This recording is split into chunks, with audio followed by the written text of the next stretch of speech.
understand why things are built the way they are, you first have to understand the concept of energy. Several architectural monuments are designed for the specific reason of channeling energy, but none of that can be done without you, because the types of actions and rituals that take place within or beneath these monuments decide the type of energy being channeled. And just like everything on Earth, this can be used for positive or negative.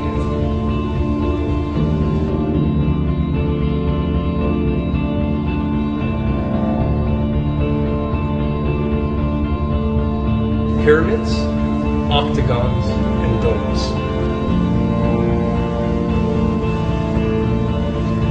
These designs are the most powerful and efficient at channeling energy.